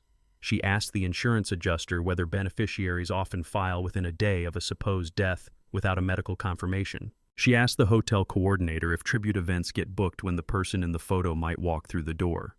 She asked the deputy why the tracker mattered. He answered in short, square words. It placed movement. It placed intention. It placed a man's plan into time that could be measured rather than felt. Midday arrived and passed. The judge called a short recess and the room stood and stretched its collective muscles like a single body. Ryan glanced toward the door. His face shifted for a heartbeat into a boy I knew. Then he put the expression away like a tool he did not trust and sat back down. The watch ticked on. I closed my hand around it and felt the pulse of metal against skin and told myself not to mix those two sounds up. When the jury returned, the prosecutor addressed the second charge with the restraint of a builder opening a blueprint. Corporate fraud is a structure with many beams. He chose 5 that would hold. A forged transfer was drafted to look perfect. The memo to vendors was written as if the office were authorized to speak for the dead. The memorial invoices were prepared and paid from a company account that should not have known sorrow. The service record of a fax machine printing alerts that had not yet earned their verbs. The tracker that had remained stitched where a son's hand had put it. He did not say the word betrayal. He did not need to. The beams lined up and carried weight. Claire stood with a sealed folder that wore a red stamp in the corner the way a good wound wears clean stitches. She submitted it as an exhibit and explained each page in a voice that did not waver. Bank notices, hold orders, the recorded call from the company line her paralegal had preserved. Each item found its place like a form set straight before a pour. The judge nodded once and leaned forward just enough to confirm the alignment. Law loves a plan that refuses to wobble. I expected to feel anger the way I had on the road where the desert tried to borrow my name. It did not arrive. What came instead was a depth of quiet that I recognized from early mornings on job sites before the machines started. The sense that something you have drawn could actually stand without you holding it up. I looked at Ryan one more time and saw not a villain and not a boy. I saw a man at a wrong angle with a lot of weight in his hands and no patience to set it down and pick it up correctly again. The watch ticked and told me that mercy and consequence are not enemies if you let each do the job it was made to do. The judge asked if the defendant wished to speak.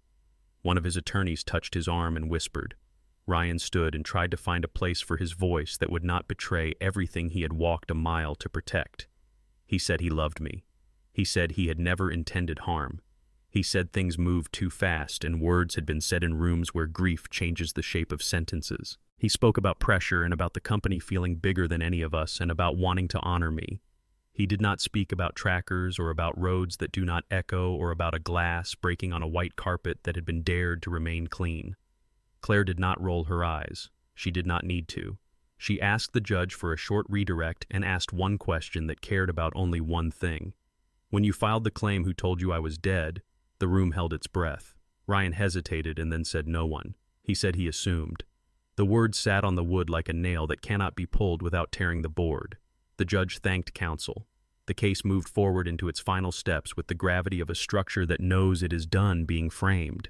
Deliberations took less time than I expected and more time than a heart wants. I listened to the watch and let the tick mark be a kind of mercy. Time moves whether you rage at it or not. When the bailiff announced a verdict, the room moved again like a single animal that had learned a trick. We stood. We waited. The jurors filed in with faces that had learned something about wait. The foreperson spoke, and the syllables landed the way a beam lands on two posts if the carpenter has measured twice. Guilty on attempted murder. Guilty of corporate fraud. There was no noise. There was no victory. There was the sound of a room realizing it had been part of a story that chose to end in facts rather than in arguments. The judge scheduled sentencing for a morning not far away and then asked if I had anything to say before he remanded my son into custody. Mr. Hale, any final words? He said it without spectacle. He asked it like a man opening a gate and trusting you to know whether to walk through. I answered in the smallest number of words that would carry the whole weight without spilling. Just one. The boy I raised is gone. The law can handle the man he became. I sat down. The watch kept time like it had for my father on trains and for me in trucks, and now for a courtroom learning that justice is a craft and not a mood. The bailiff led Ryan away. He looked back once and I saw in his eyes the first thin line of something like clarity, not repentance, not yet. The beginning of the end of the story he had been telling himself about himself. That was not my work to finish. Life would do that work. The door closed behind him with a soft click that sounded like a hammer finding home. Outside the courthouse, the air moved with that dry honesty the desert keeps for days when it does not want to be dramatic. Claire walked beside me without speaking. She did not need to claim the win. She had built a structure that stood, and the standing was its own declaration. I put the pocket watch back in the little leather pouch that had held it through 100 ordinary days and one impossible one. The sun reached the steps and made the stone warm under our feet. We sat on a bench where a tree had been convinced to survive and watched people pass. Some glanced at me and looked away quickly to give me privacy. Others nodded with that particular kindness strangers save for funerals and verdicts. Claire finally spoke and asked if I was all right. The question meant, are you going to carry what comes next without collapsing? I told her I would. Discipline had gotten me across the heat. It would have to carry me through the cooler rooms where decisions are made and paper gets signed, and a company remembers it is a company again. Sentencing day brought the room back into focus like a carpenter checking a line one more time before the load. The prosecutor asked for years that matched the harm. The defense asked for mercy that matched their story. The judge spoke and the room accepted the voice as if it had been waiting for a weather report. He named the time for each count and the time that would be served and the terms under which parole would be considered. He spoke about the insult to the law when a person tries to bend it around greed. He spoke about the insult to family when a son treats a father's life like a ledger that needs to be balanced before the ink dries. He brought the hammer down, and the sound moved into me like a final answer in a long equation. When that sound faded, I heard another sound in my head that did not belong to the courtroom. Wind through a small, barred window in a temporary cell. Not a vengeance sound. A fact. Time was about to teach him what rooms feels like when doors do not open because you want them to. Justice punishes acts. Life punishes choices. He would have both teachers now. On the way out, I passed the receptionist from the office. She stood near the door with a bag clutched to her chest and eyes red with the careful grief of someone loyal to the idea of a family even when the family keeps proving it is only human. She asked if the company would be all right.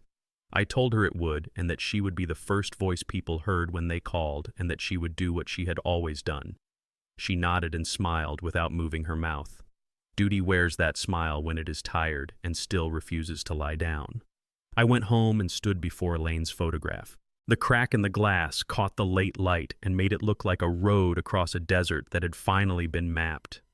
I said nothing aloud. Words had worked hard all week and deserved to rest. The house made the small sounds it makes when it remembers love and when it practices being a shelter.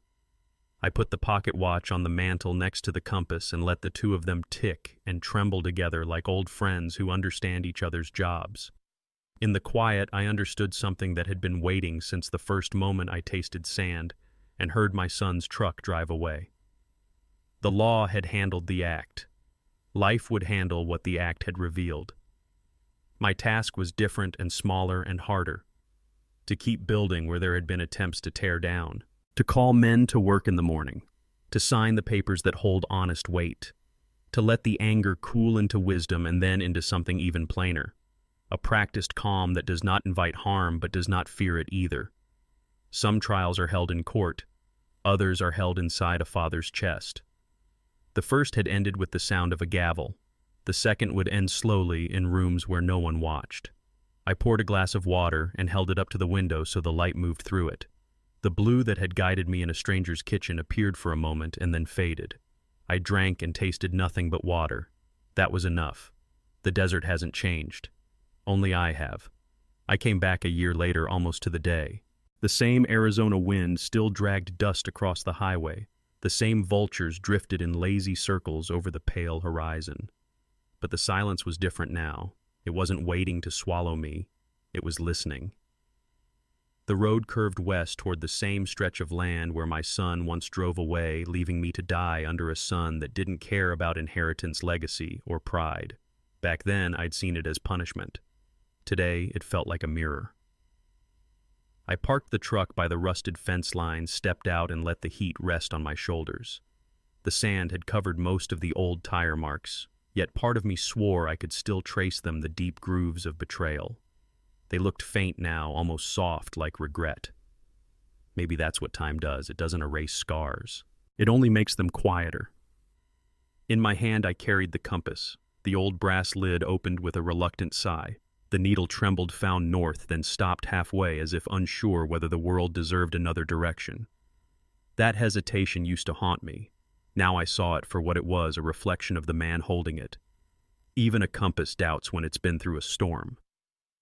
The trial had ended months ago. Ryan was serving 18 years in Florence Correctional with parole eligibility after 12. I didn't attend the sentencing hearing. I'd already sat through enough rooms where truth had to be proven to people who weren't there when it mattered. The law had done its part. My part had to end differently.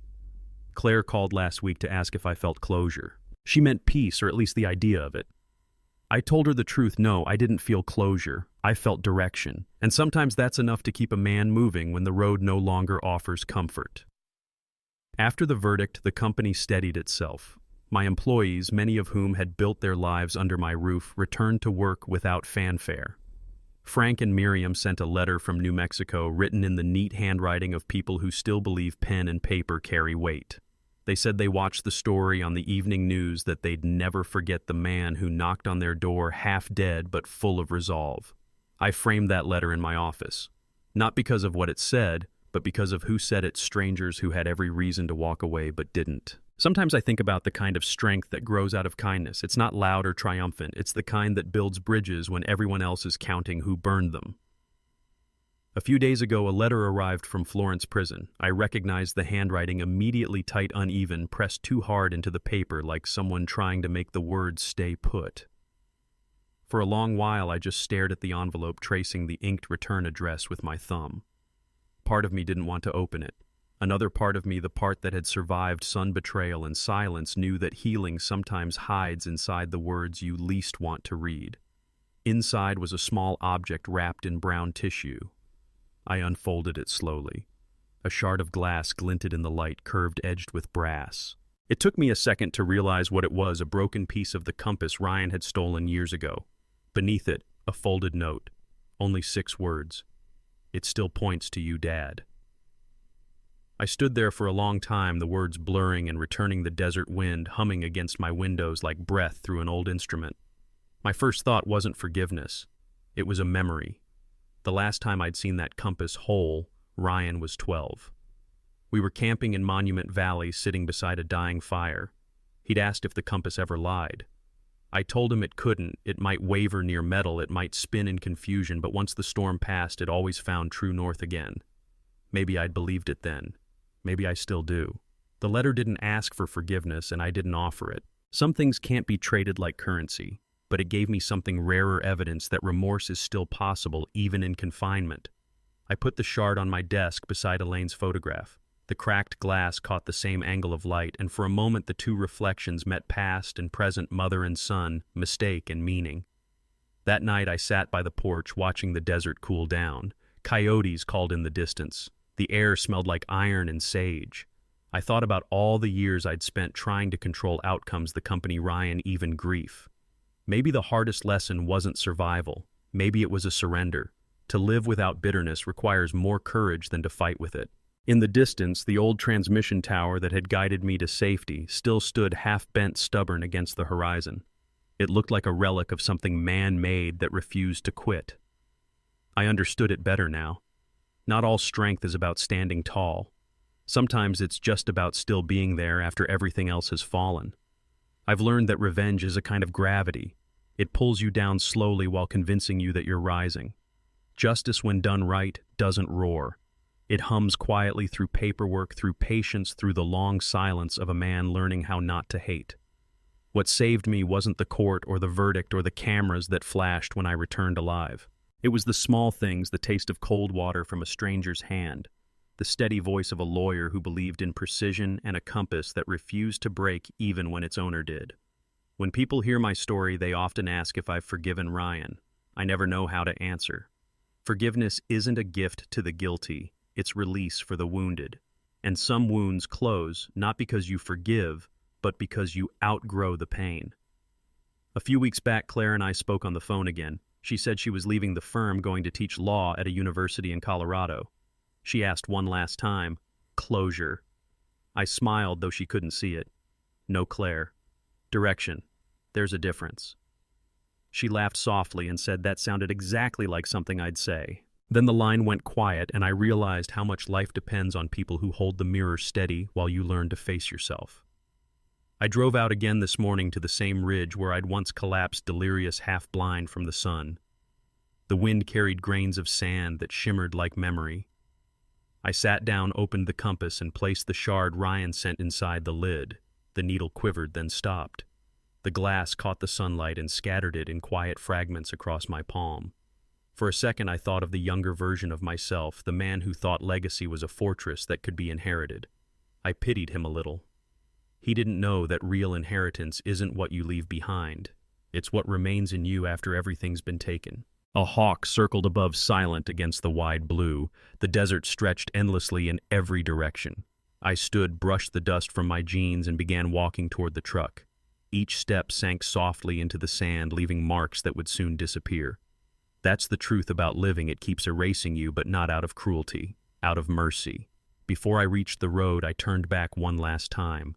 The light hit the compass just right, and for a heartbeat it looked as if the needle was glowing, pointing not north but somewhere else, somewhere that felt like home. If forgiveness has direction, would you follow yours?